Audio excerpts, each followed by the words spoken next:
Espírito, voz do Senhor, o braço estendido do Pai, que em nós viva está. Somos nós, a noiva que vive a palavra pregar, proclama o reino até Cristo voltar, e até que Ele venha, por Ele existirá. Somos nós, somos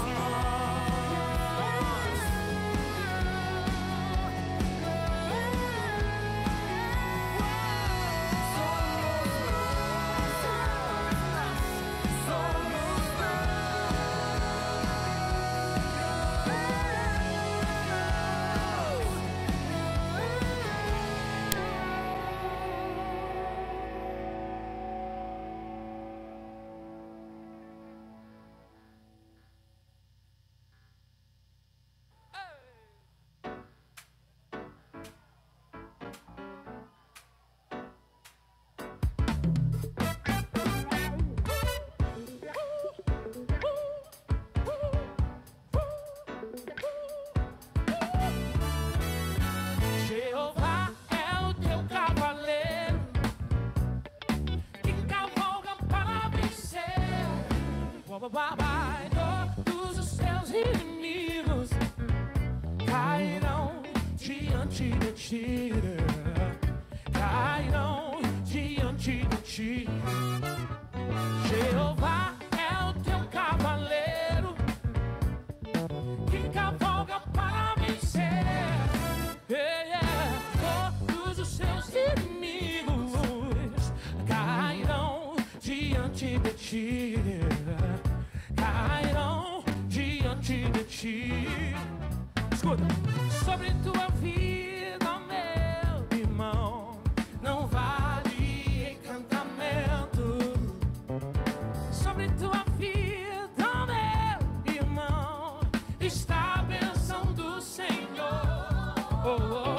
A força dos teus opressores nunca te alcançará. Existe uma nuvem de glória, existe uma chama que arde. O seu arraial ouve-se vivas de júbilo. O seu arraial ouve-se vivas de júbilo. Jeová é o teu cavaleiro que cavalga para vencer.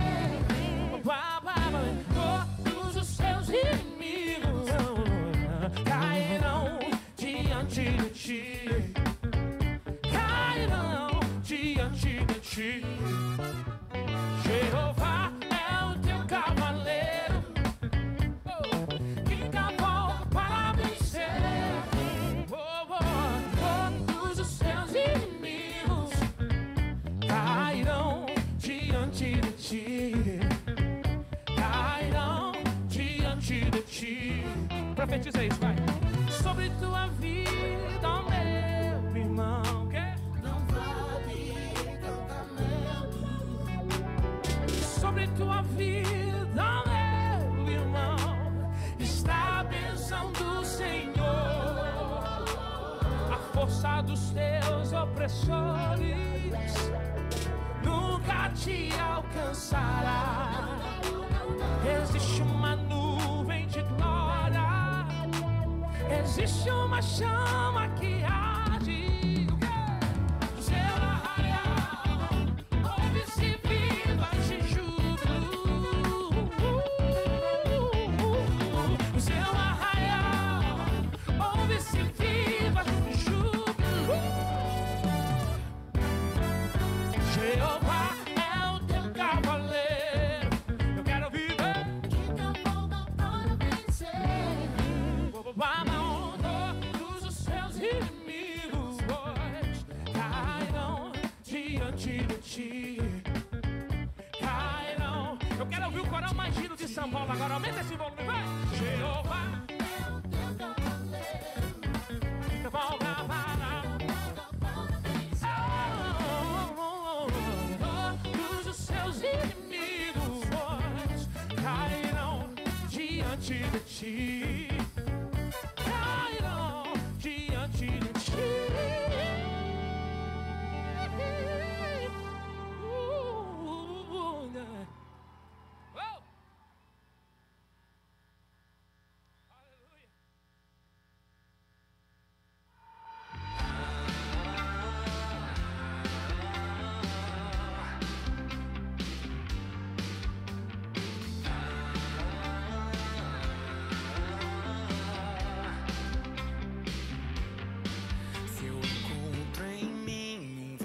Sem fim, um desejo que não se sacia.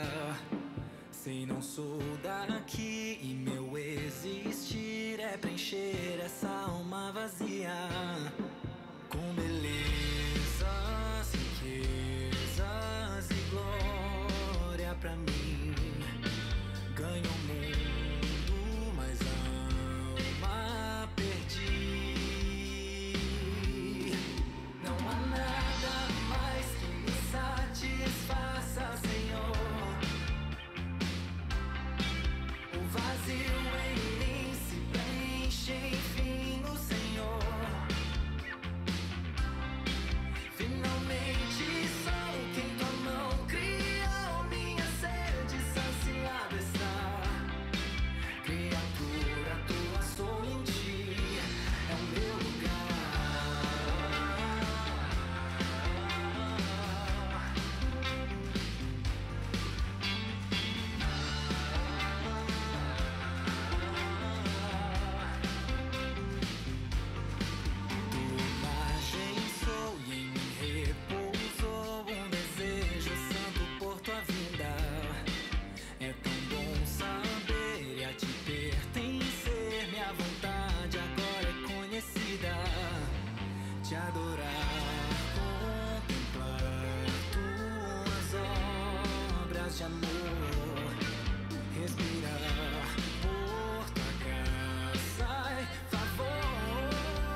final, ressurreição, pelo amor que é sem medida, pela paz do coração, pela lágrima vertida e o consolo que é sem par, pelo dom da eterna vida, sempre graças hei de dar.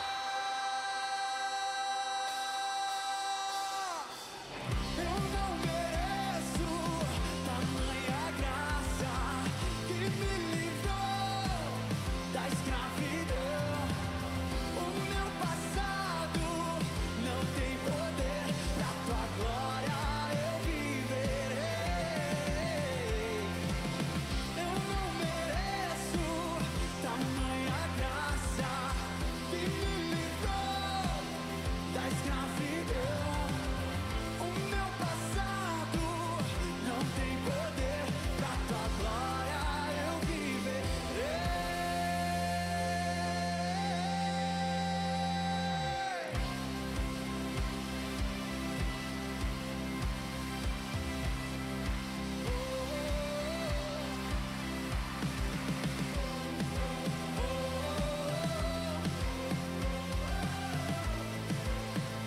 Pra tua glória eu viverei.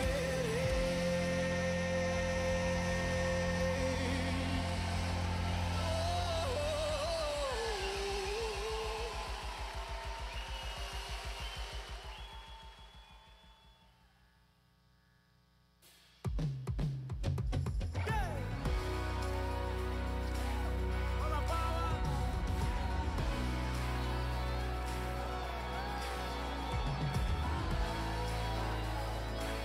Vamos juntos!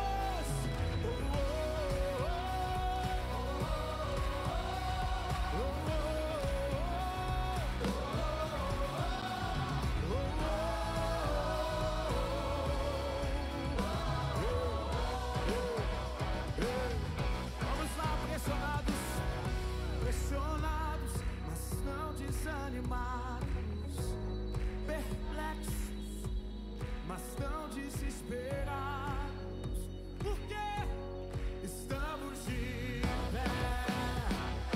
Vamos lá, perseguidos, perseguidos, mas não abandonados, abatidos, mas não destruídos.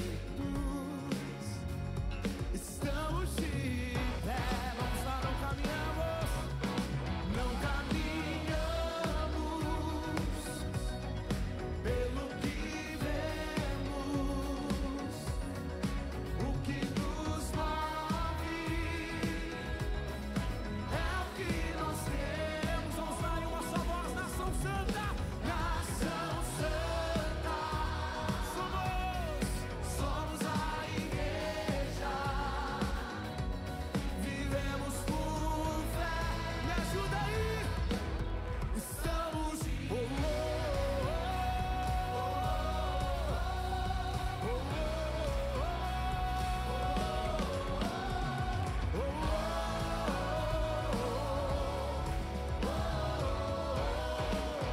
Vamos lá, perseguidos, mas não abandonados, abatidos, mas não destruídos, porque estamos de pé. Vamos lá, não caminhamos, não caminhamos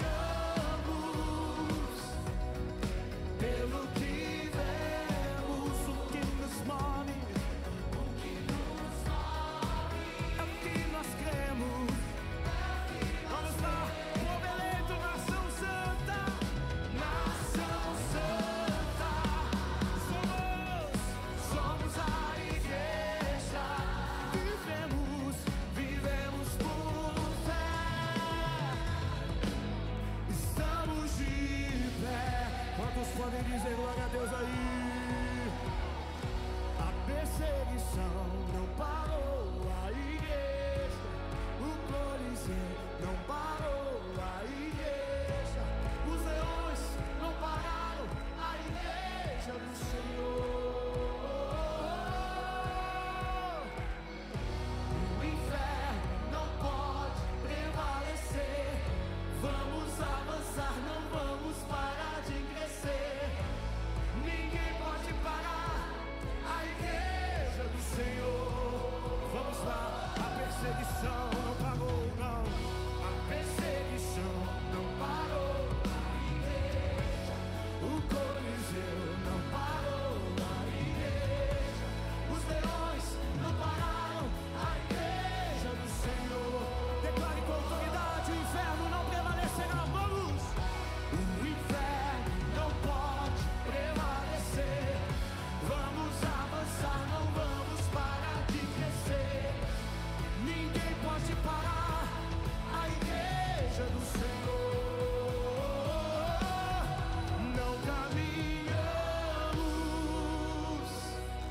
pelo que vemos. O que nos move, o que nos move é o que nós temos. Vamos lá, povo eleito, nação santa. Nação santa, somos a igreja. Vivemos por fé, estamos de pé.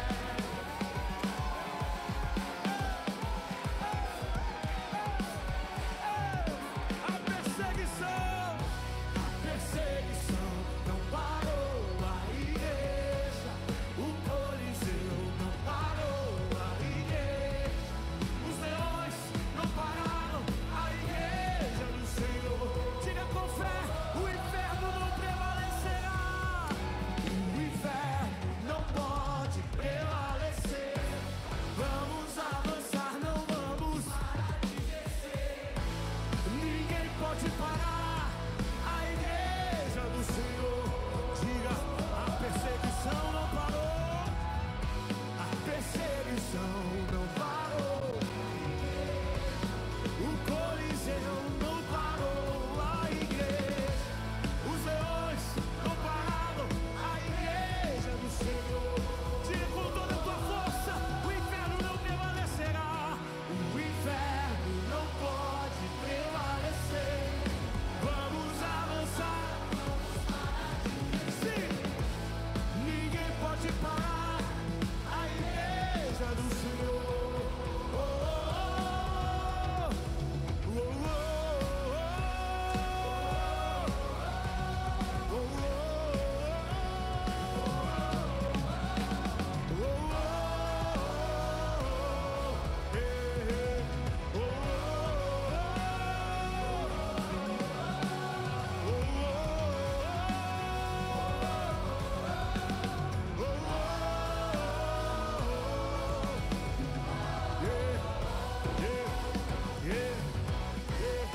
diga glória a Deus. Aleluia, aleluia, aleluia.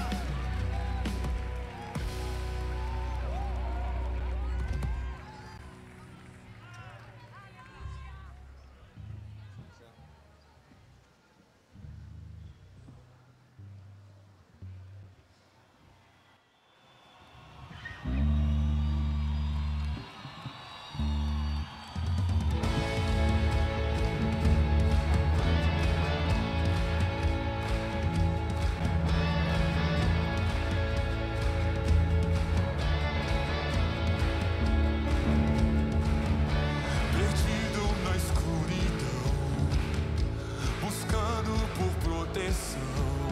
Minha alma cansada desfaleceu. Com minha força tentei, mas não consegui vencer. Eu estou caindo, desanimei. Quando a estrada terminou, Jesus a mim se revelou. Boa noite, igreja. Sejam todos muito bem-vindos. Nós estamos começando mais esse culto. É muito bom encontrar você aqui na casa do Senhor. Você já sabe, eu vou convidar você a se colocar em pé, para que juntos nós possamos louvar o nosso Deus com toda a nossa alegria, pois nós estamos na casa do nosso Pai. Nós somos filhos desse Senhor. E eu espero que você, com esse sentimento de alegria, decida louvar, participar e prestar esse culto. Vamos lá. Suas palmas.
Recebe o nosso louvor, é uma honra estar na Tua presença, Senhor Jesus. Nós somos gratos a Ti por tudo que o Senhor tem feito por nós, Pai. Obrigado, Senhor Jesus. Glória ao Senhor.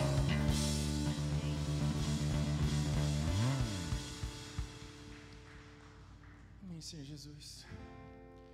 Que o Senhor seja o centro da nossa vida, hoje e sempre. Que o Senhor seja o centro, Pai, de tudo aquilo que nós somos, de tudo aquilo que nós temos. Senhor Jesus.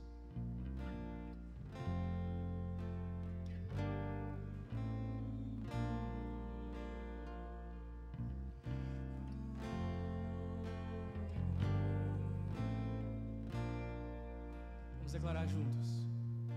Jesus é o centro de tudo que há. Jesus é o centro de tudo que há. O início e o fim, desde desde a eternidade tudo é sobre Jesus.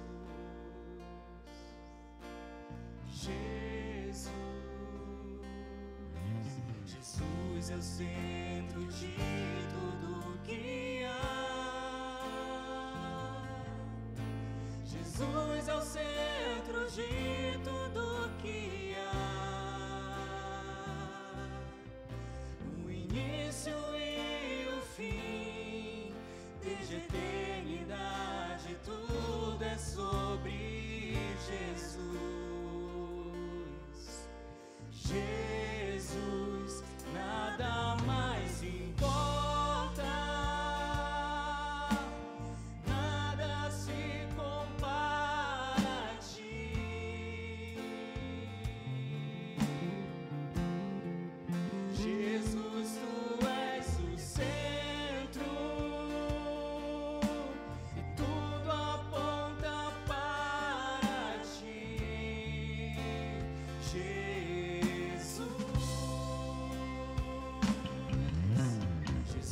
é o centro de todo o meu ser. Jesus é o centro de todo o meu ser. Meu início, meio e fim, que eu viva sempre para ti, meu Jesus. Jesus, nada mais importa, nada se compara a ti.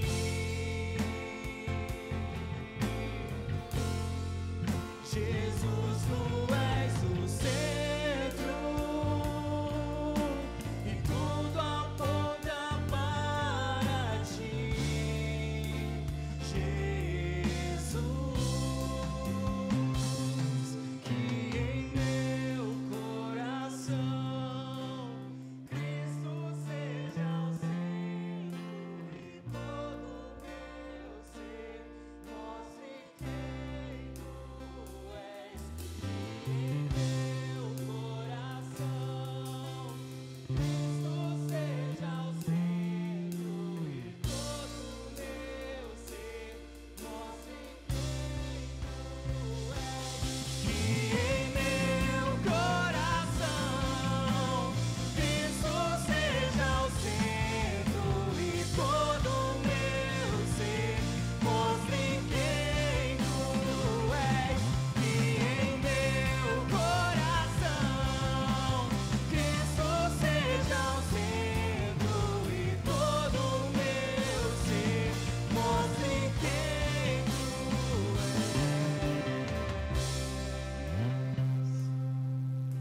Jesus é o centro disso, a igreja. Cante. Jesus é o centro disso, a igreja. Um dia ele virá, como igreja eu vou me encontrar com Jesus, Jesus, Jesus, Jesus.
Jesus, que Tu seja o centro da nossa vida, Senhor.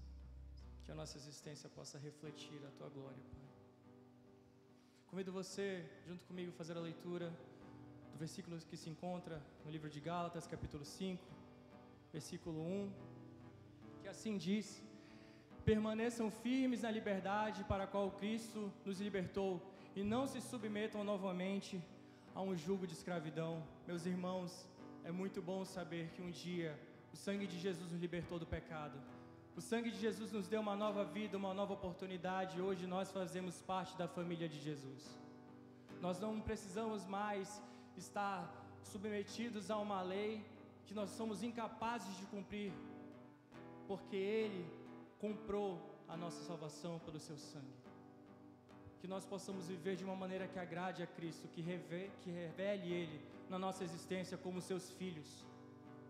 Que nós não estejamos submetidos a nenhum outro tipo de escravidão, seja por causa da lei, seja por causa dos nossos desejos, daquilo que nós queremos. Muitas vezes nós estamos tão preocupados em satisfazer a nossa própria vontade, que nós nos esquecemos que nós somos filhos do grande Deus, do Deus Altíssimo, aquele que nos dá tudo aquilo que nós precisamos. Nós não somos mais escravos daquilo que um dia destruía a nossa vida. Nós não somos mais escravos daquilo que um dia nos afastava do Senhor Jesus. Hoje nós temos pleno acesso a Ele por seu Filho. Nós somos filhos desse Deus. Nós não somos mais escravos do medo. Nós não somos mais escravos. Se isso é uma verdade para você, eu convido você a cantar essa música.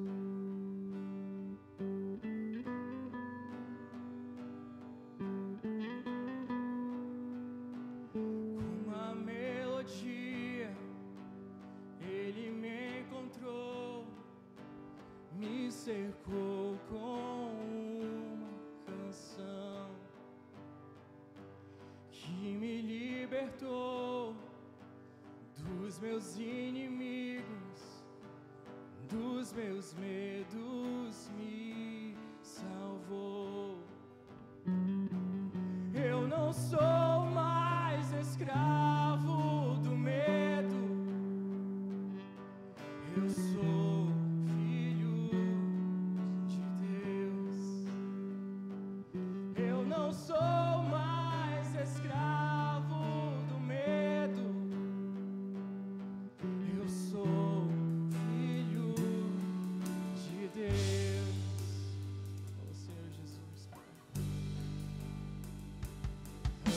de nascer, escolhido fui, por meu nome me chamou. De novo nasci em sua família, com seu sangue me comprou.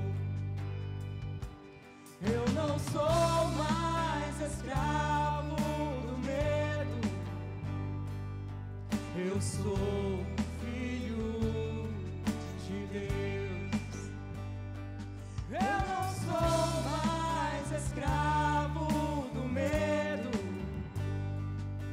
eu sou filho de Deus. Declara isso mais uma vez. Eu não sou mais escravo do medo. Diga a sua voz.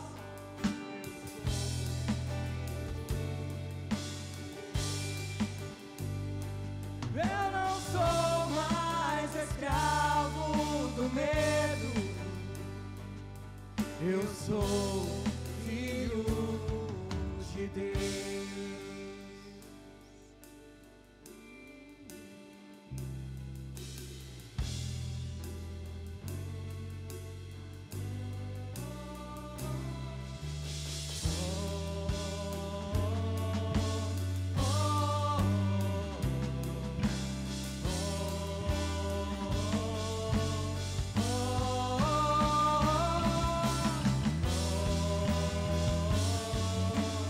Oh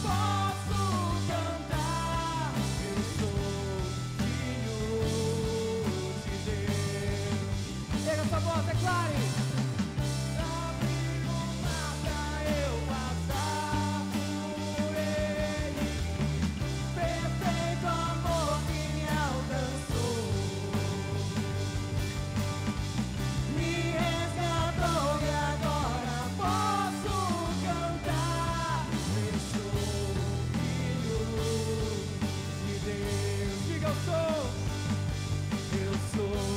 filho de Deus. Eu sou filho de Deus.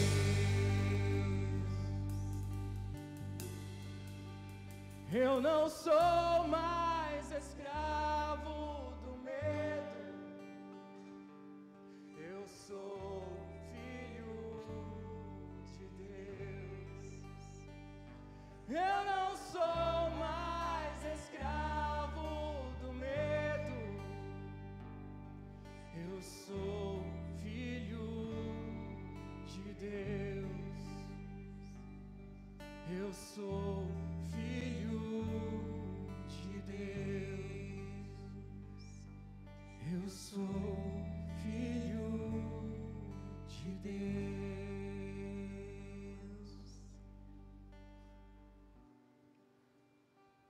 Ó Senhor Jesus,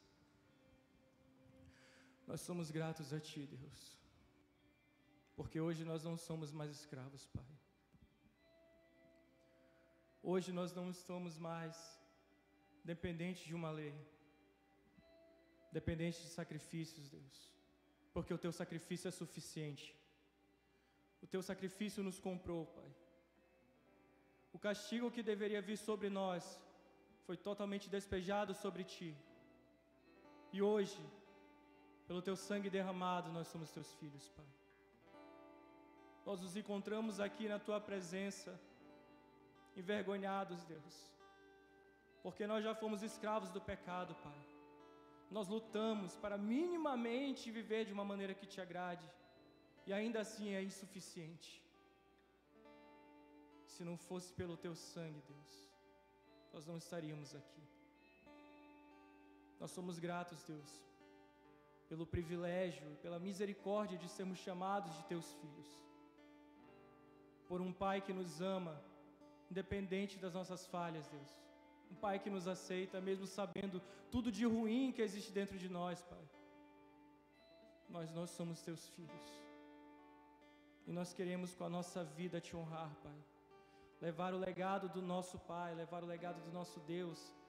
Que a nossa vida possa refletir a Tua imagem onde quer que nós estejamos, Pai Santo.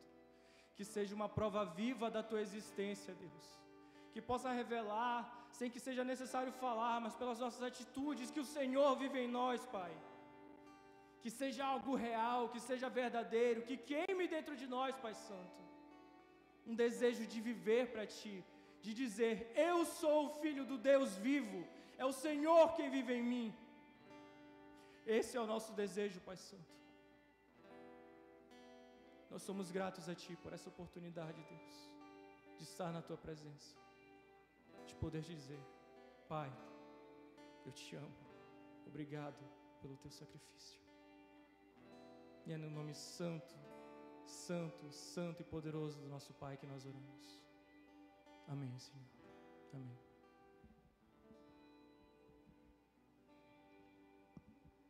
Olá, querido, você pode se assentar, fique à vontade. Amados, bom dia a todos, que bom que você está aqui, Deus abençoe a sua vida. Você que está nos visitando, que alegria ter você conosco. Muito obrigado pela sua presença. Nós somos a Igreja Batista Campus Manaus e nós existimos para tornar Cristo conhecido. E eu espero que no que nós já fizemos aqui, nos louvores, nas canções, nas orações, naquilo que já foi inspiração de Deus, você possa estar sentindo não uma emoção passageira, mas a presença do Senhor na sua vida. É o que nós estamos buscando e queremos compartilhar isso com você também. Que bom que você está aqui, muito obrigado pela sua presença.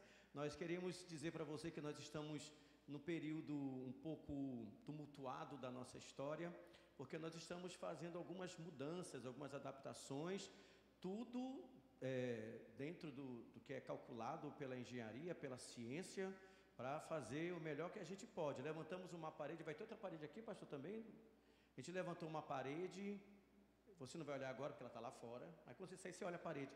Vamos levantar uma outra aqui, porque nós queremos melhorar o ambiente, a climatização, e nós estamos adaptando este local para isso, para que a igreja que se reúne aqui possa ter, não luxo, não queremos isso, mas o mínimo de comodidade e conforto para estar aqui na presença de Deus e para receber você também, que nos visita.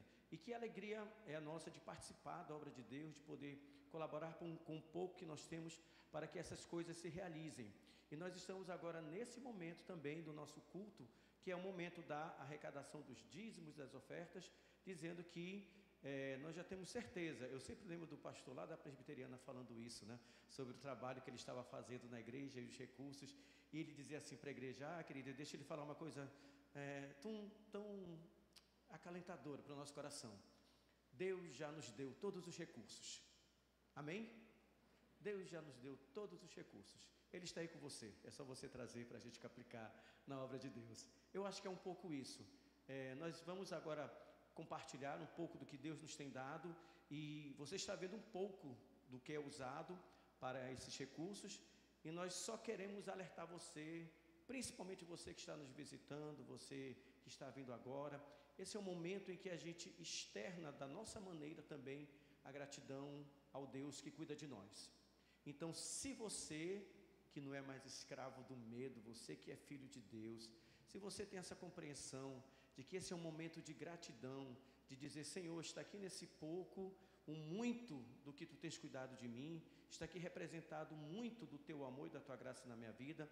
E se você entende que esse é um momento também de agradecer, nós convidamos você a participar desse momento. Se você não tem o entendimento disso, não se preocupe, busque o Senhor, busque um pouco mais, medite, reflita na hora que Deus falar ao seu coração, de uma maneira que você se sinta alegre em colaborar. Esse momento chegou para você também. Aqueles que têm essa alegria de colaborar, nós temos aqui o QR Code, deve estar também nas cadeiras, algumas aí que você pode olhar, talvez algumas cadeiras à sua frente. Temos os cartões aqui na urna, ali também atrás, e você faça da maneira que quiser. Não vai haver ninguém aqui, nós vamos ter alguns momentos para que você possa, se assim Deus tocar no seu coração, colaborar com esta obra, e que Deus abençoe a sua vida e lhe dê o entendimento de quão maravilhoso e quão gratificante é participar da obra do Senhor.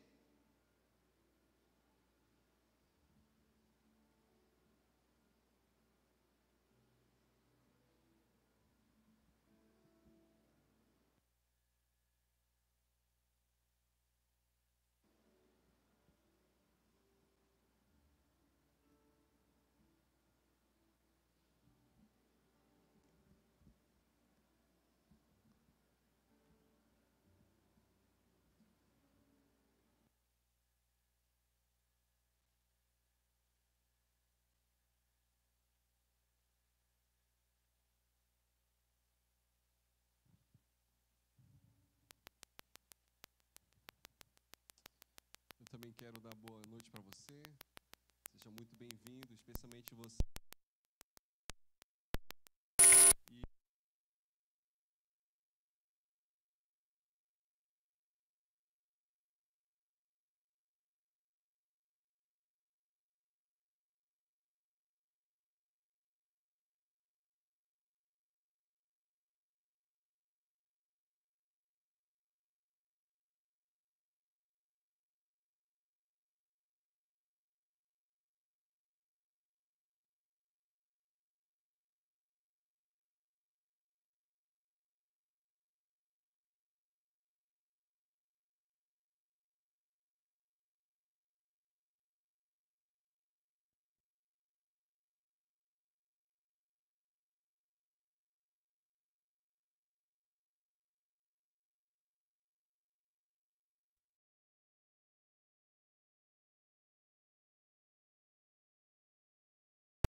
privilégio.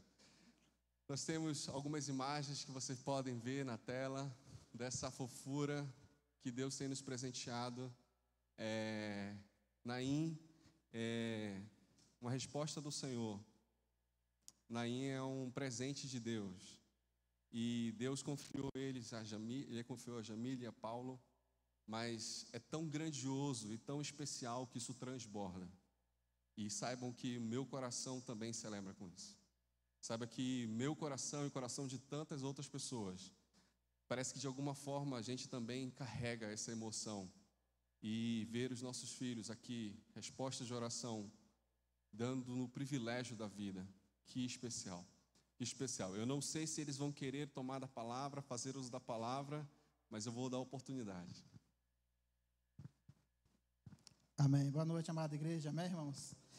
É um momento de muita alegria que a gente tem, agradecer a Deus. Na verdade, eu gostaria apenas de compartilhar um versículo que eu quero deixar para o pequeno Naim, que está lá em Números, capítulo 6, versículos 24, diz assim: O Senhor te abençoe e te guarde.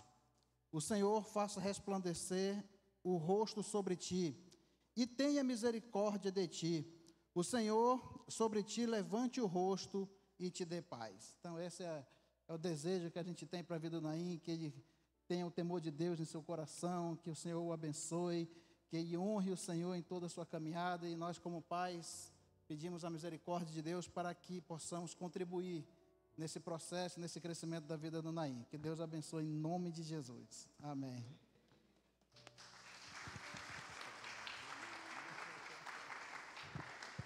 Bom, de maneira... Cumprindo o protocolo, eu perguntei da mamãe se ela desejava, mas a gente que conhece, convive um pouco mais com eles, sabe que não é que eles não tenham nada a falar. É que talvez, sabe, a Bíblia diz que tem momentos que o nosso espírito, quando ele se comunica por choros inexprimíveis. Você já ouviu essa expressão? Choros, o nosso soluço fala, o nosso choro comunica. E não é um choro de tristeza, pelo contrário, é um choro de muita, muita gratidão. O Senhor tem os seus propósitos, os seus meios. E a emoção toma conta que a garganta trava, mas isso é um dizer que a gente pode simbolizar ou reduzir de uma maneira: muito obrigado, Senhor. Muito, muito obrigado. A tua bondade tem sido constante e o Senhor tem dado muito mais do que a gente poderia ter imaginado ou desejado. Vamos orar? Eu queria convidar você a ficar em pé na nossa igreja, e é um texto bíblico que nos orienta para que você estenda a sua mão sobre a vida dessa família. E eu queria que não somente você me ouvisse orar, mas eu queria que você pudesse orar daí de onde você está.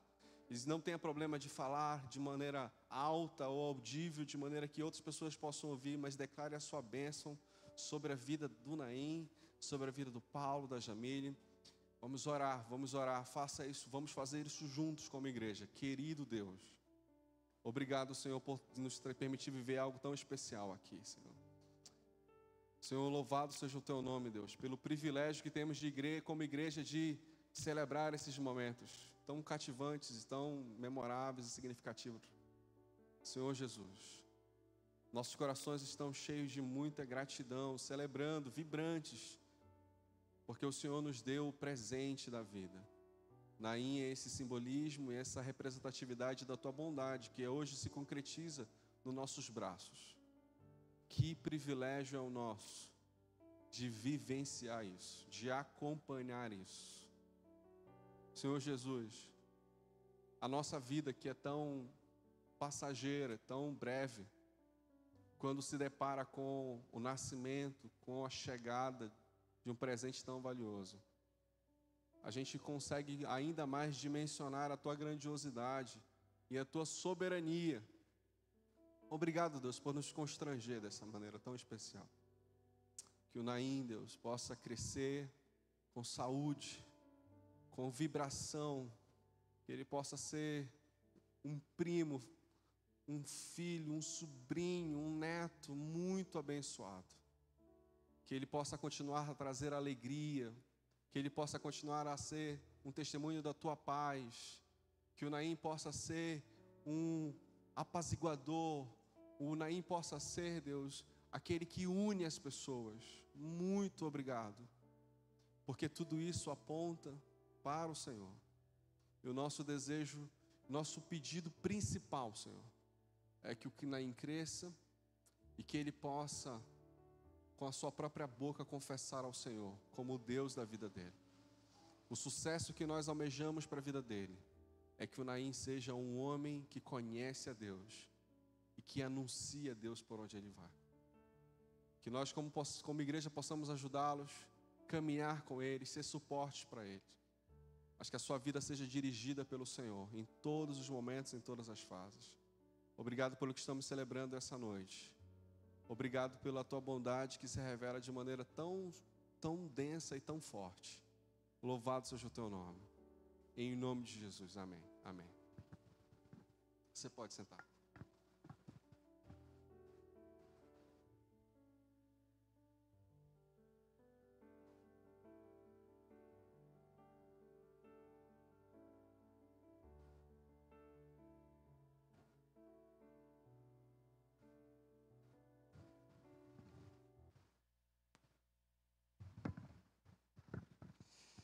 Que bênção.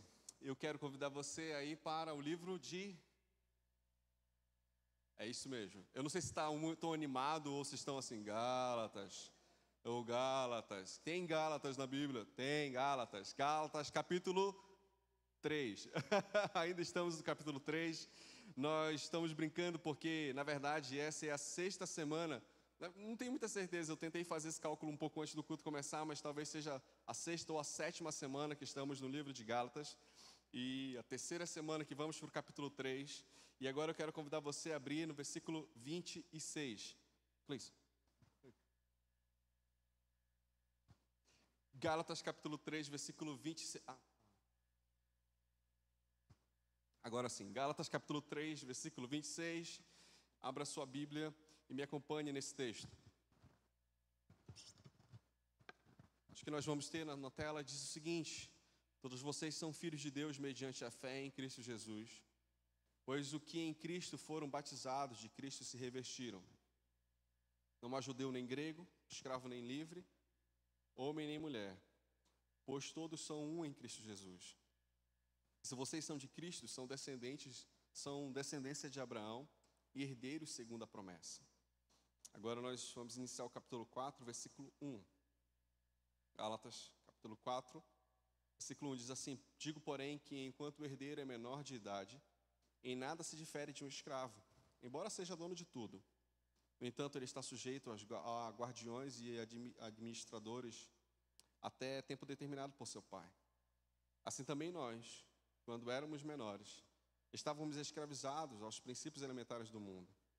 Mas quando chegou a plenitude do tempo, Deus enviou o seu filho, nascido de mulher, nascido debaixo da lei, a fim de redimir os que estavam sob a lei, para que recebessem a adoção de filhos. E porque vocês são filhos, Deus enviou o Espírito do seu Filho aos seus corações, o qual clama, Abba, Pai. Versículo 7, assim já não é mais escravo, mas filho. Por ser filho, Deus também o tornou herdeiro. Vou repetir o versículo 7, Gálatas capítulo 4. Assim, já não é mais escravo, mas filho. E por ser filho, Deus também o tornou herdeiro. Amém.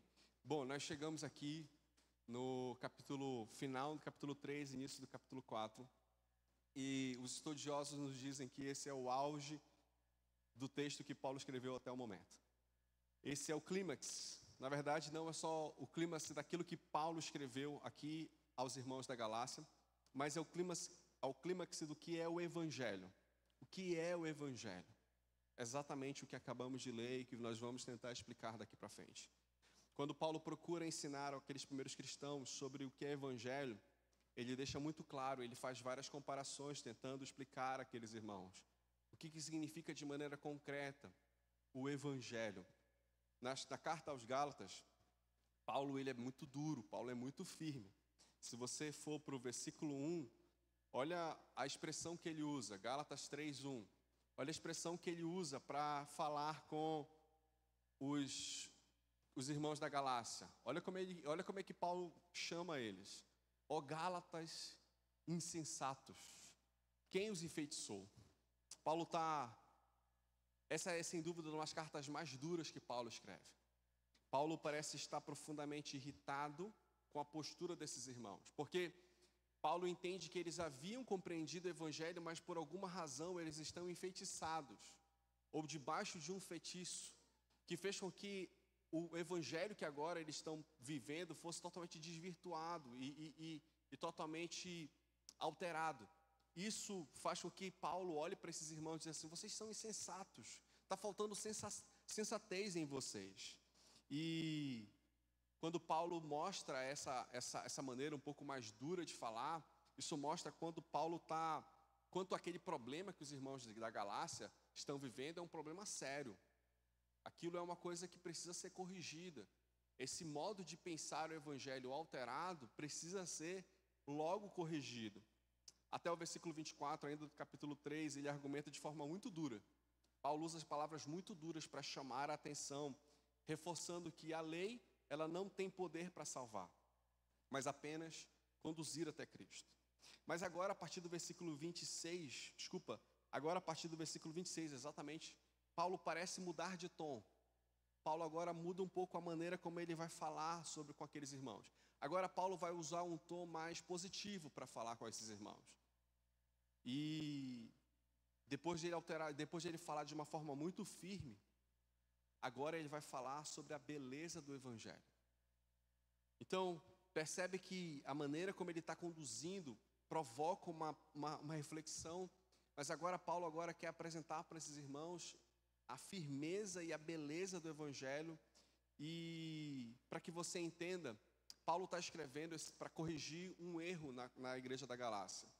Para que você consiga compreender a razão da escrita de Paulo, existia um grupo dentro da igreja da Galácia, que eram os judaizantes.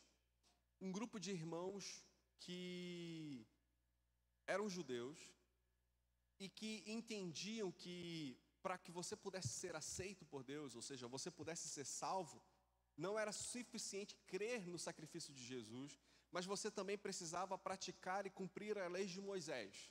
Então eles diziam mais ou menos assim: olha, não é suficiente você crer na cruz de Cristo, mas você também precisa circuncidar, você precisa observar os dias e as festas e os sábados e seguir as leis cerimoniais de Moisés. E Paulo diz que quando a gente olha para isso e começa a viver dessa maneira, isso não é evangelho. Deixa eu tentar traduzir, porque, claro, isso se apresentou na igreja da Galácia, mas como isso se apresenta nos nossos dias? Como é que esse outro evangelho se apresenta nos nossos dias? Se você tem cultivado na sua mente que para que Deus aceite você, você tem que buscar a Jesus, mas você tem que ser uma pessoa boa, aí sim você será aceito, você não entendeu o evangelho. Então significa dizer que eu não preciso ser uma pessoa boa? Sim, você precisa ser uma pessoa boa, mas não para comprar o coração de Deus. Não funciona assim. Não, talvez outras pessoas pensam, então eu vivo para... Eu quero agradar o coração de Deus, então eu quero comprar o favor de Deus, eu quero que Deus me salve e me aceite, então eu vou procurar primeiro consertar a minha vida e colocar a minha vida em ordem, tenho muita coisa para ajustar, mas eu quero muito, eu vou buscar muito para poder Deus me aceitar. Cuidado, isso é muito perigoso, porque você está dizendo que o sacrifício de Jesus não é o suficiente para te trazer salvação. Você está dizendo no fundo que Jesus morreu, ok, muito obrigado Jesus, mas precisa do meu esforço. Não, o seu esforço, ele não é possível para te dar a salvação. O seu esforço é necessário na santificação, não na justificação. São coisas diferentes. São papéis diferentes. Então, você não pode querer comprar Deus, você não pode querer negociar com Deus e fazer com que Deus te receba. Por causa das suas atitudes, você está dizendo que você coopera com Cristo. Cristo fez o seu papel e você está fazendo o seu papel. Não, na salvação não existe o seu papel. Na salvação, na santificação sim, mas na salvação existe o papel de Cristo. E você aceita o sacrifício de Jesus. E aceitando o sacrifício de Jesus, você é salvo. Não existe glória para você, não existe glória para mim. A glória é totalmente de Jesus. É exatamente esse o problema que Paulo está tratando aqui. Porque os irmãos judaizantes que estão convencendo os irmãos da igreja da Galácia, eles estão dizendo assim, olha, Cristo tem o seu papel, Ele morreu na cruz, considere Cristo, mas também considere outras coisas. Considere também as suas atitudes, as suas boas obras, o seu cumprimento da lei. E Paulo está dizendo, olha, no fundo vocês estão dizendo que colocar as exigências humanas à obra de Cristo acaba negando a suficiência da cruz. E Paulo usa vários repertórios para tentar explicar isso aos irmãos. Uma das coisas que Paulo usa é dizer assim, olha, lembra que nós somos filhos de Abraão, e Abraão é uma história que está lá em Gênesis, no capítulo 15, primeiro livro da Bíblia, quando Deus faz uma aliança com Abraão, e ele diz que por meio de Abraão, ele traria um descendente, e esse descendente abençoaria todos os povos da terra. E Paulo está dizendo que essa promessa que foi feita a Abraão no Gênesis 15, se cumpre em Jesus. E Jesus é esse que abençoa todas as pessoas na terra, inclusive nós que estamos aqui em Manaus em 2025. Jesus é esse enviado de Deus que veio da descendência de Abraão, e foi uma promessa feita a Abraão, mas agora ele é instrumento para abençoar e redimir todos os corações. Mas os judaizantes dizem, não, e Moisés? Quem é Moisés na história? Moisés é aquele que trouxe a lei. E qual é o papel da lei? Paulo diz que o papel da lei é simplesmente nos tornar um espelho. A lei mostra os nossos pecados. A lei mostra que temos alguma coisa no dente, mas o espelho não tem como limpar o dente. A lei é como se fosse um espelho que nos confronta e nos mostra as nossas deficiências e as nossas debilidades. Mas o espelho, ele não tem capacidade de nos corrigir. Ele mostra o problema. E ele está dizendo que a lei cumpre esse papel. A lei é como um espelho que vai mostrar as nossas debilidades, mas ela não consegue nos transformar. Quem transforma é Cristo. É só Ele quem vem redimindo todas as coisas. E agora, ele diz que nós não somos filhos da lei, nós somos filhos por meio da fé. A fé feita a Abraão, somos filhos por meio da fé em Cristo Jesus. E agora sim, o versículo 26 do capítulo 3. Todos vocês são filhos de Deus mediante a fé em Cristo Jesus. Pois os que em Cristo foram batizados, de Cristo se revestiram. O que a Bíblia está dizendo é que todos vocês são filhos de Deus. Essa é uma afirmação poderosa e que nos dá um tremendo senso de privilégio. Mas o que Paulo está dizendo é que nós não temos que conquistar o direito de sermos filhos. Nós não temos como conquistar esse direito de ser adotados por Deus. A filiação não é algo que nós conquistamos com obras, como esforço ou com obediência à lei. A filiação em Deus é um presente que recebemos pela fé em Cristo. Ponto. Sem mais nenhum acréscimo. É comum o pensamento, num contexto brasileiro, dizer que todas as pessoas são filhos de Deus. É comum o entendimento de que todas as pessoas são filhos de Deus. Mas na Bíblia não é bem assim. Não é isso que a Bíblia diz. Olha quem é o filho de Deus aqui na Bíblia. Presta atenção no versículo 23. Todos vocês são filhos de Deus mediante a fé em Cristo Jesus. Os que são filhos de Deus são aqueles que têm fé em Cristo Jesus. A filiação da parte de Deus, ela só é possível ser alcançada e conquistada e recebida por meio da fé em Cristo Jesus. Mas não para aí, versículo 27 vai dar uma instrução. Pois o que em Cristo foram batizados, de Cristo se vestiram. Ou nessa tradução que eu estou lendo, se revestiram. Olha o que Paulo está dizendo. Que a nossa experiência de filiação em Deus se manifesta por meio da fé em Cristo Jesus. Nós somos filhos não porque fomos simplesmente criados por Deus, mas nós nos tornamos filhos porque por meio do Espírito que nos dá fé, nós ganhamos esse direito legal de sermos filhos de Deus. E esse é o auge da vida de cristã. O auge da vida cristã é que sejamos encontrados como os filhos de Deus. Isso é tão sério que o motivo pelo qual Jesus foi condenado e morto, a principal acusação que fizeram para com ele foi que ele disse que ele era filho de Deus. Quando nós entendemos o que significa ser filho de Deus, isso é algo profundamente transformador. Se você for lembrado que a Bíblia diz, você não precisa abrir a sua Bíblia, mas lá no Sinédrio, em Mateus no capítulo 26, o sumo sacerdote perguntou, Mateus capítulo 26, versículo 63, o sumo sacerdote perguntou, tu és o Cristo, o Filho de Deus? Jesus respondeu, tu o disseste, e mais vos digo, vereis que o Filho do Homem é sentado à direita do Poderoso, vindo sobre as nuvens no céu. Então, o sumo sacerdote lá, quando está interrogando Jesus, ele diz, você é o Filho de Deus? Ele diz, você bem disse. E eu digo mais, você verá o Filho do Homem assentado à direita do Todo-Poderoso. Quando o sacerdote ouve que esse homem, Jesus, afirma sobre si que ele é o Filho de Deus, a resposta dele é blasfêmia. Mate-o, vamos preparar a morte dele. Ser considerado ou ser entendido como filho de Deus é o auge da vida cristã. Jesus foi condenado por essa acusação. A grande blasfêmia que Jesus anunciou foi dizer, eu sou filho de Deus. Uma das grandes lutas que Satanás tem feito na nossa sociedade, no nosso tempo, é fazer com que nós não acreditemos nisso. Deixa eu falar uma coisa para você. Todo pecado que a gente cai, sempre tem com base nisso. Lembra quando Jesus é tentado, ele é batizado e ele é levado ao deserto? O que ele ouve do Espírito Santo quando ele está sendo batizado? Tu és o meu filho amado em quem me comprazo. Instantes depois, a Bíblia diz que Jesus é levado para o deserto. E lá no deserto ele é tentado pela serpente. Qual é a maneira como Satanás tenta convencer Jesus e levar Jesus à queda? Qual é a fala de Satanás? Se tu és um filho amado.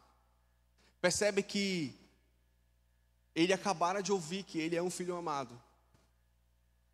Instantes depois, Satanás está duvidando. Será que você é filho mesmo? Satanás tem atingido duramente nosso modo de pensar, fazendo com que a gente esqueça de que a gente é filho de Deus.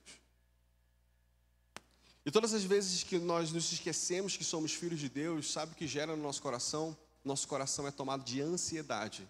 Talvez isso explique por que a nossa geração é a geração mais ansiosa.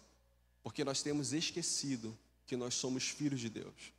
Um outro texto para que você faça entender o que eu estou querendo dizer, quando você vai para Mateus capítulo 6, e Jesus está ensinando sobre como Ele cuida das pessoas, como Ele cuida de todas as coisas, você vai ver que Jesus diz o seguinte, Mateus 6, Ele diz assim, olha, não andeis ansiosos por coisa alguma, antes, creiam em Deus e creiam também em mim.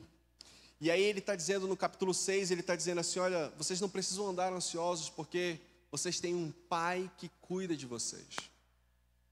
Os pagãos, eles correm atrás dessas coisas, mas vocês têm um Pai que sabe daquilo que vocês precisam. Busquem, pois, em primeiro lugar o reino de Deus e as outras coisas serão acrescentadas. Que coisas serão acrescentadas? Aquilo que o Pai sabe que vocês precisam. Quando Satanás tira e rouba de nós a mentalidade de que temos um Pai, o nosso coração se enche de medo e se enche de ansiedade. Por isso que a música que acabamos de cantar, ela diz, olha, eu não sou mais escravo do medo, porque eu sou filho de Deus. Quando nós temos a clareza de que somos filhos de Deus, o medo se esvai. O medo se esvai. Então a gente precisa ser lembrado de que nós somos filhos de Deus e como isso é poderoso.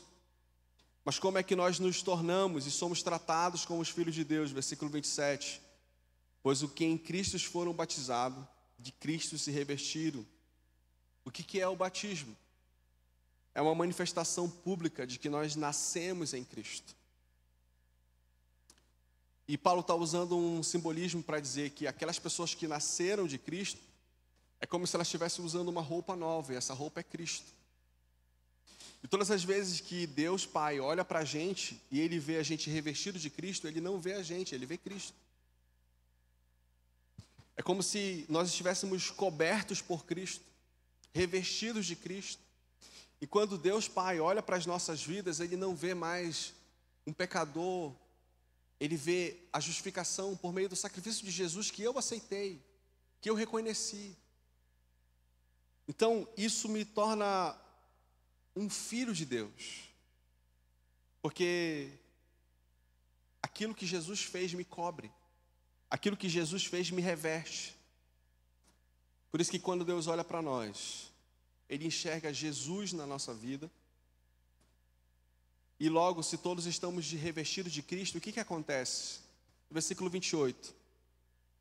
Não há judeu nem grego, nem escravo nem livre, homem nem mulher, pois todos são um em Cristo Jesus. Versículo 29, se vocês são de Cristo, são descendência de Abraão e herdeiros segundo a promessa. Versículo 28, ele é muito conhecido. E ele está dizendo que quando nós somos revestidos de Cristo, quando nós somos cobertos por Cristo, isso muda completamente a nossa apresentação de quem somos para as pessoas. Nós somos pessoas que gostamos muito de separar e categorizar as pessoas. E nós colocamos características e por vezes essas características nos separam, em vez de nos aproximar.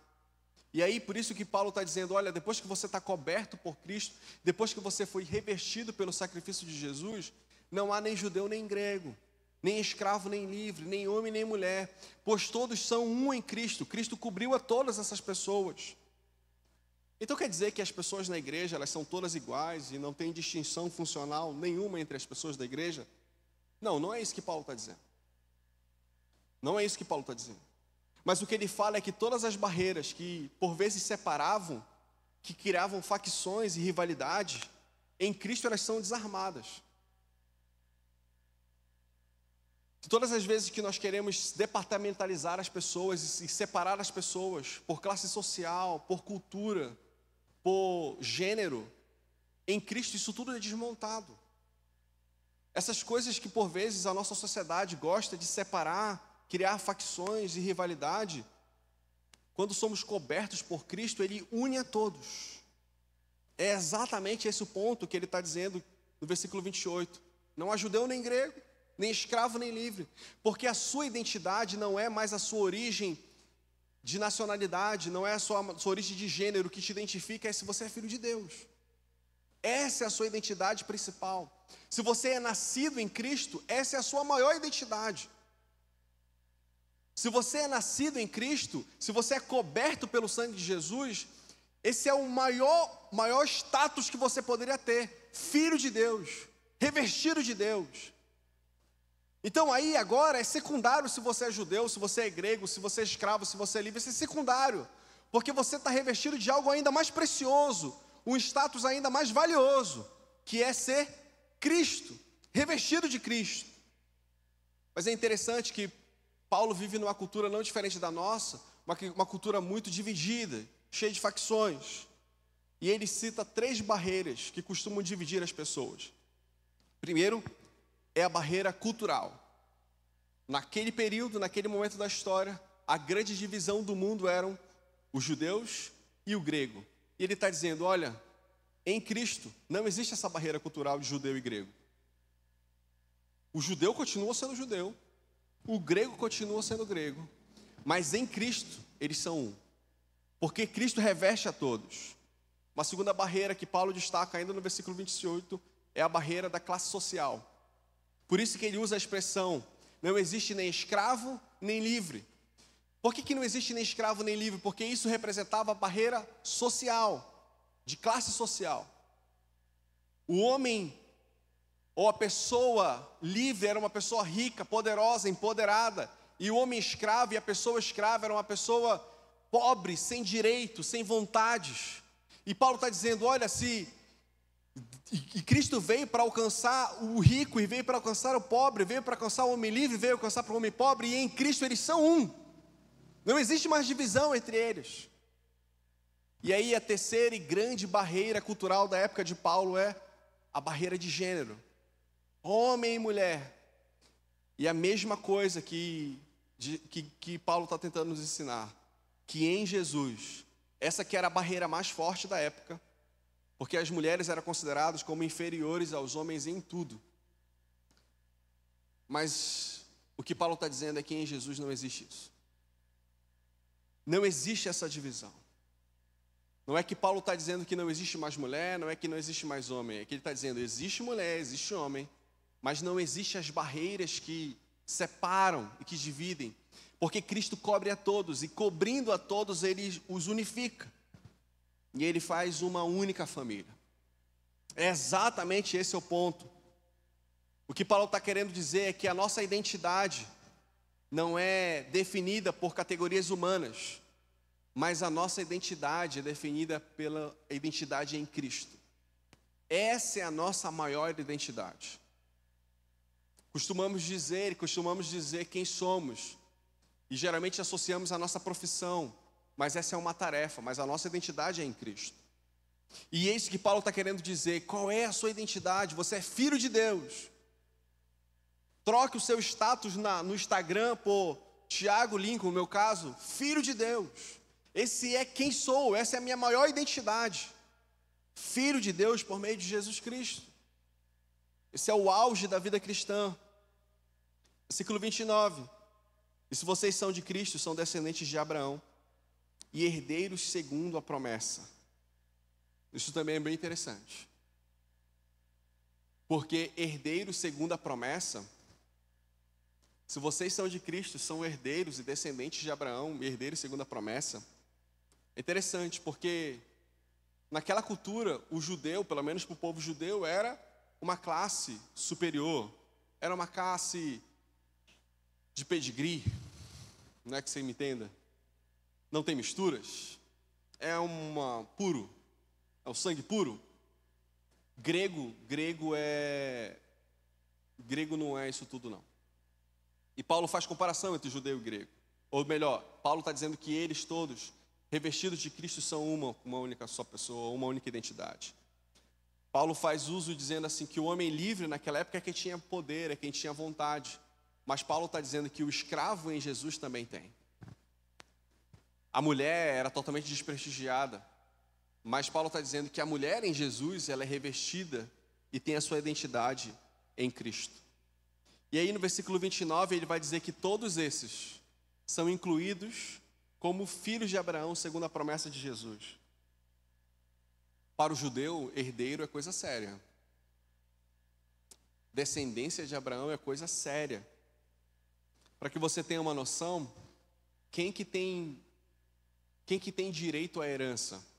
Paulo está dizendo que se você está em Cristo, você é descendente de Abraão. E se você é descendente de Abraão, você é herdeiro da promessa de Deus. Ou seja, você tem parte na herança de Deus. Mas na cultura judaica daquela época, quem tinha direito à herança era o masculino e o primogênito. Ele tinha a maior parte da herança. Mas Jesus, parece que em Jesus todos têm direito à herança. Em Jesus, todos nós somos herdeiros da promessa. Todos aqueles que foram cobertos pelo sacrifício de Jesus são adotados por Deus e passam a desfrutar de tudo aquilo que Deus prometeu. Agora Paulo vai explicar como é que funciona a filiação. Como é que nós somos adotados por Deus. Capítulo 4, versículo 1 diz o seguinte. Gálatas capítulo 4, versículo 1 diz assim: digo que enquanto o herdeiro é menor de idade, em nada difere um escravo, embora seja dono de tudo. No entanto, ele está sujeito a guardiões e administradores até o tempo determinado por seu pai. Paulo agora está fazendo uso de um contexto familiar daquela época. E ele está dizendo que enquanto nós somos crianças, nós somos herdeiros. Mas enquanto criança não existe diferença entre o herdeiro e o escravo, porque ambos estão debaixo de um tutor. Ambos estão debaixo de um guardião, um adulto que protege, que cuida das crianças. E nesse sentido não tem diferença nenhuma, mesmo que você seja o herdeiro ou o escravo. Porque o herdeiro, ele parece não ter tanto privilégios assim nessa fase da infância. Por mais que ele seja filho legítimo, ele seja herdeiro de tudo, mas ele não consegue desfrutar plenamente da sua herança. O que ele está dizendo é que, na prática, não é tão diferente de um escravo. Porque tanto o escravo quanto herdeiro estão debaixo desses administradores por tempo determinado pelo pai. Versículo 3. Assim também nós, quando éramos menores, estávamos escravizados aos princípios elementares desse mundo. Mas quando chegou a plenitude do tempo, Deus enviou o seu filho, nascido de mulher, nascido debaixo da lei. O que ele está dizendo é que naquela cultura, uma criança romana nesse caso, ela tinha o direito à herança, mas ela precisava ficar debaixo de um tutor até os seus 14 anos de idade. Então, até os 14 anos, ela não administrava nada da sua herança. Depois dos seus 14 anos de idade, ela podia ter algum acesso à sua herança, mas não total. Versículo 4, Paulo vai dizer: quando chegou a plenitude do tempo, Deus enviou o seu filho, nascido de mulher, nascido debaixo da lei. Paulo faz uma comparação com a vida cotidiana daquela época. O que é plenitude dos tempos? É quando você chega à maturidade. Naquela cultura romana, eram os 25 anos de idade. Quando você chega aos 25 anos de idade, aí sim, você tem autoridade plena sobre a herança que você recebeu. Paulo está fazendo isso um comparativo com a nossa vida cristã. Quando nós começamos a nossa caminhada cristã e nós somos crianças, nós andamos debaixo de um tutor. E que tutor é esse? A lei. A lei que diz: não faça isso, cuidado com isso, evite isso, preste atenção naquilo. A lei, ela vai nos direcionando, porque nós temos pouca idade, nós não temos maturidade para lidar com a herança que Deus nos deu. Mas vai chegando à maturidade e chega à plenitude dos tempos. E que plenitude dos tempos é essa? Cristo é a plenitude dos tempos na nossa vida. E é em Cristo que nós alcançamos a maturidade. E aí nós não precisamos mais da lei para nos dizer o que fazer ou não, porque Cristo é quem dirige a nossa vida. E agora a lei, ela está secundária, ela tem o seu valor, ela tem o seu papel, mas é Cristo quem dirige o meu viver. Versículo 5. A fim de redimir os que estavam sob a lei, para que recebessem a adoção de filhos. A fim de redimir os que estavam sob a lei, para que recebêssemos a adoção de filho. Jesus é esse que veio nos trazer a filiação, restaurar a nossa filiação. Por isso que usa a palavra a fim de redimir os que estavam debaixo da lei, para que nós recebêssemos a adoção de filhos. Você bem sabe que não tem como você adotar uma criança por acidente. Não tem. A adoção, ela é intencional. E você bem sabe que no Brasil o processo de adoção, ele passa por várias etapas e por vezes não é tão rápido assim. O que Paulo está querendo dizer é que Jesus veio nos redimir e nos fazer filhos adotivos. Significa dizer que Deus sempre teve a intenção de nos trazer como filhos. E não é sem querer que Ele faz isso intencionalmente. Ele quis nos tornar filho. Ele é quem veio fazer todo o processo para nos trazer de volta para Ele. E o preço para comprar os seus filhos e trazê-los de volta veio no nosso irmão mais velho, que é Jesus. Foi Ele quem pagou o preço para nos trazer de volta para a mesa do Pai. E aí somos encontrados como os filhos de Deus. E é interessante, versículo 6. E porque vocês são filhos, Deus enviou o Espírito Deus enviou o Espírito de seu Filho aos seus corações, ao qual chama Abba Pai. É muito bonito isso. Abba Pai. Abba Pai é um balbuciar de um bebezinho chamando o pai dele. No nosso português, talvez seria... O que Paulo está querendo dizer é o seguinte: agora que vocês são filhos, vocês têm intimidade com o Pai. E vocês têm uma intimidade tão grande que vocês podem chamar ele de papá. Ou de paizinho.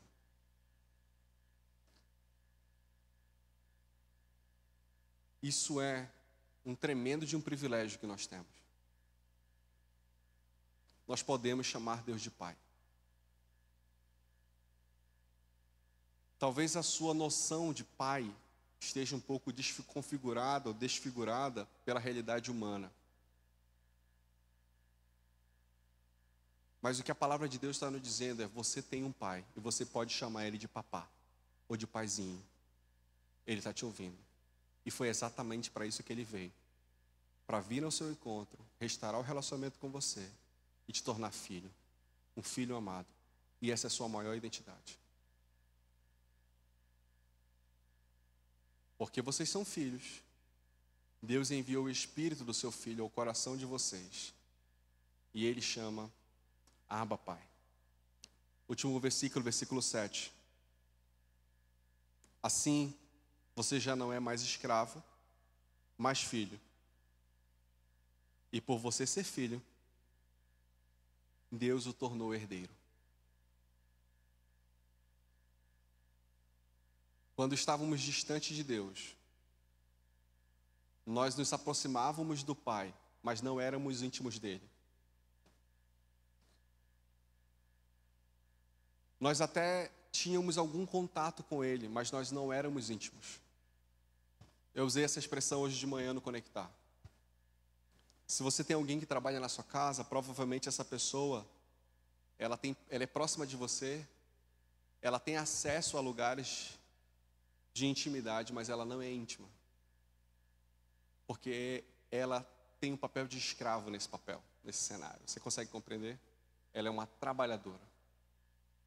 Ela não é filha. Respeitado a diferença cultural, o que a Bíblia está querendo dizer é que em Cristo Jesus veio para todos. E todos aqueles que estavam fazendo as coisas para Deus por obrigação, agora que foram alcançados por Jesus, eles fazem por filiação. E eles podem ter intimidade com o Pai. E agora eles podem sentir o coração do Pai pulsar, porque eles estão no colo de Deus. E Deus não só tirou eles da escravidão, mas fez deles filhos. E não só fez deles filhos, mas como tornou herdeiros. Nós recebemos tudo porque somos filhos legítimos. Tudo que Jesus tem acesso, você tem acesso. Toda a bênção que é derramada em Jesus alcança você. Todo o privilégio que é derramado em Jesus alcança você. Porque Jesus nos libertou da escravidão do pecado e nos adotou como filhos por meio do seu sacrifício na cruz. Somente aqueles que têm fé verdadeira nele são adotados. Nós não devemos desejar obedecer a Deus por medo de ser condenado ou para que Ele veja como somos bons. Mas a nossa obediência é por gratidão por aquilo que Ele fez por nós. E pela gratidão nós o obedecemos. A gente precisa ter muito cuidado com o nosso coração, porque é muito fácil o nosso coração querer comprar o carinho e o afeto das pessoas.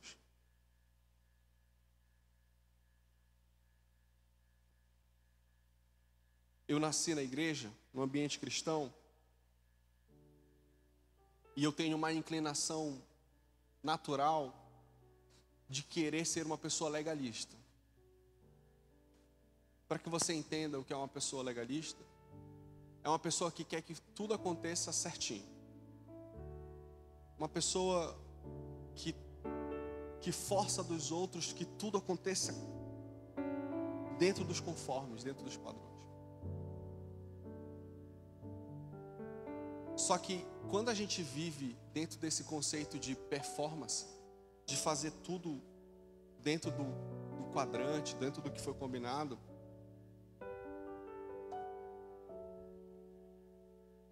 isso pesa. Esse tipo de vida cansa. E eu fiz isso muito com Deus. Eu achava que eu devia viver a vida certinha. E as minhas orações eram mais ou menos assim: Senhor, é claro que eu não vou passar por dificuldade. Olha como eu sou bom. Olha como eu tenho boas atitudes. E eu dizia assim: Deus, olha como eu sou uma pessoa que tem boas performances. Eu vou à igreja sempre, eu faço a minha leitura bíblica, eu oro. E eu acabava vivendo como legalista, porque eu acabava colocando um peso e dizia assim: Deus, agora o Senhor tem a responsabilidade de me abençoar, o Senhor tem o dever de me retribuir, porque afinal eu sou uma pessoa boa. Mas saindo da minha adolescência, entrando na juventude, Deus nos fez perceber que as leis que eu tinha estabelecido, que eu exigia dos outros que cumprissem as leis, eu não estava cumprindo. E é exatamente isso que Paulo está dizendo. As leis, elas só servem para mostrar que nós não somos cumpridores de lei. Não queira colocar um padrão para você viver acreditando que se você cumprir eles, então Deus vai te abençoar ou Ele vai te aceitar. Você não vai conseguir cumprir. E você vai se frustrar e você vai carregar um fardo. Quantos de nós estamos cansados por ter que manter uma performance para os nossos pais? E tentar calar na consciência dos nossos pais que nós somos filhos maravilhosos. Nós não queremos que eles saibam quem somos de fato, porque temos medo que eles nos amem menos. Quantas vezes nós queremos performar para os nossos amigos e temos maior medo de que as pessoas descubram quem realmente nós somos? Isso cansa, isso pesa.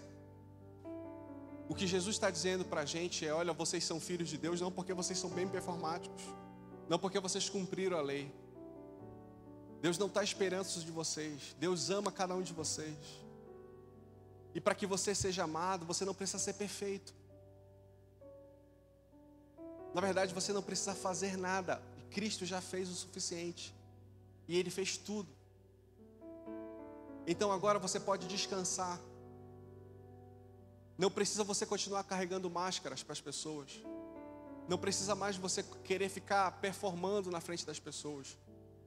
Com Deus você pode ter certeza que Ele te ama, mesmo conhecendo toda a sua história, toda a sua realidade. Ele te ama. Porque com Deus e no relacionamento com Deus você não precisa ser perfeito para ser amado. Você é amado. E o amor de Deus te transforma. Isso é libertador, não é? É isso que Paulo está dizendo, gente. Não precisa você querer mostrar para Deus: olha Deus, eu cumpri todas essas leis, eu cumpri tudo isso, e agora o Senhor, por favor, me cura dessa enfermidade. E Deus está dizendo assim: olha, quem estabeleceu as leis foram você mesmo, eu não estou te cobrando isso, porque eu já te amo independente disso.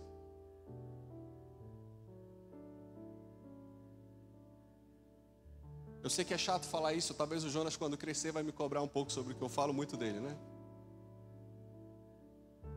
Vinha algumas notícias da escola do Jonas, alguns comportamentos que precisavam ser ajustados. E a gente: filho, não faça isso, filho, não faça isso. A gente conversava antes de ir para a escola: filho, cuidado com isso, por favor, não faça isso. Tinha vezes que o Jonas entrava no carro e ele ficava esperando, ansioso, a mensagem chegar no celular da mãe deles: mãe, chegou a mensagem aí, chegou a mensagem, me fala o que aconteceu. Ele tem 4 anos. Porque ele achava que ele ia ser amado se ele tivesse acertado. Ele achava que ele seria amado se ele tivesse feito o correto. É mais ou menos você e eu chegando para Deus: Deus, hoje eu lavei a louça, agora o Senhor me ama? Deus está dizendo para você: não precisa, eu te amo, independente se você lavar a louça ou não. Então quer dizer que eu posso viver a vida sem lavar a louça? Deus diz assim: olha, se você viver a vida sem lavar a louça, significa dizer que você não entendeu que eu te amo. Porque o meu amor por você constrange a gente ao ponto de a gente agora responder em gratidão a Deus com atitudes diferentes. E agora você lava a louça não porque é obrigado. Você lava a louça porque quer agradar o coração do seu pai. Você não lava mais a louça que o pai pediu porque você é punido se você não lavar.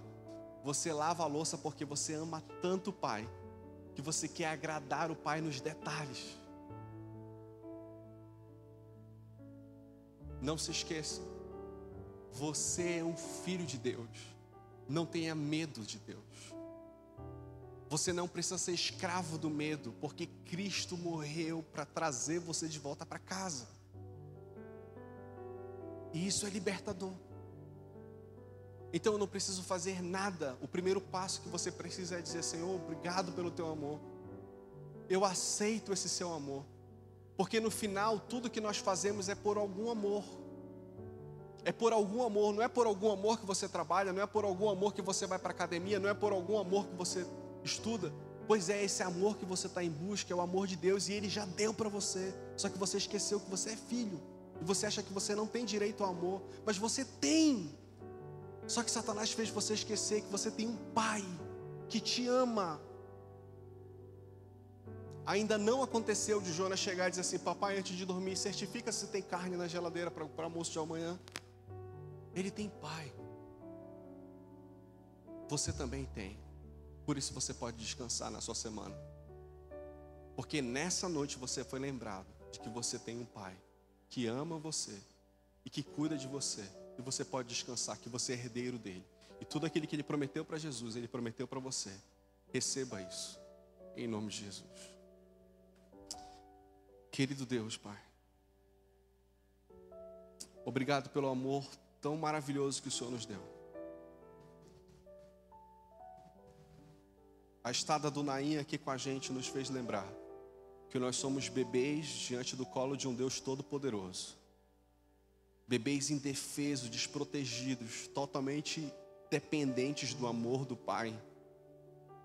Obrigado por nos chamar para o seu colo e nos trazer de volta para o Senhor. Não precisamos viver de performance para querer agradá-lo. A nossa obediência ao Senhor é uma expressão da nossa gratidão ao Senhor. Querido Deus, se existem alguns corações aqui que estão cansados de performar, em nome de Jesus, faz eles lembrarem que o amor que eles estão buscando, eles já têm, e que eles podem descansar, que eles são amados independente do que fazem. Mas o que eles fazem agora é uma resposta ao amor que receberam. Isso se chama adoração. Senhor Jesus, se existe alguém ainda que não tem certeza que é filho teu, que é filha teu, que ela possa receber do teu Espírito Santo a certeza e receber esse presente que o Senhor tem nos entregado. Confirma nos seus corações, não precisa mais lutar, você é filha de Deus.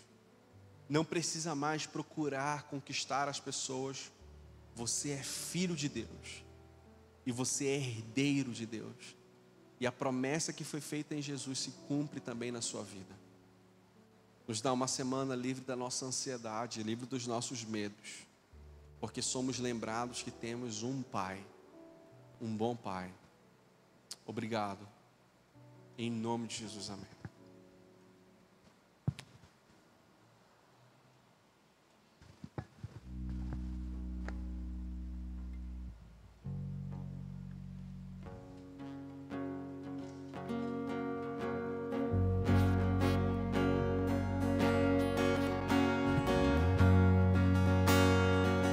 Convido você a se colocar de pé. Estamos chegando ao final desse culto de celebração. Se você conhece essa música, eu convido que você possa cantá-la junto com a gente.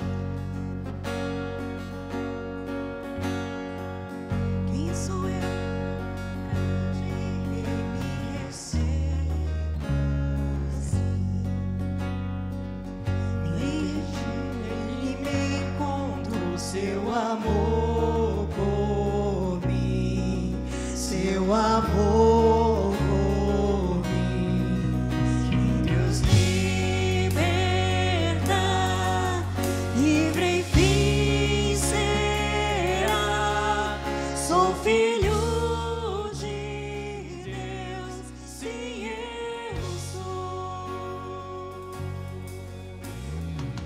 Sua graça me resgatou, me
Senhor Jesus, quão maravilhoso é saber que nós fazemos parte da tua família. Que nós não somos quem o mundo diz que nós somos, mas nós somos quem o Senhor nos escolheu para ser. Ó Pai, recebe o nosso louvor aqui e somente para ti. Escolhido, perdoado, eu sou quem dizes que eu sou. Tu és por mim até o fim. Eu sou quem dizes que eu sou. Cante. Escolhido, perdoado, eu sou quem dizes que eu sou. Tu és por mim até o fim. Eu sou quem dizes que eu sou. Sim, eu sou quem dizes que eu sou. Quis Deus libertar, livre enfim será. Sou filho de Deus, sim, eu sou. Tua casa, ó Pai, há um lugar pra mim.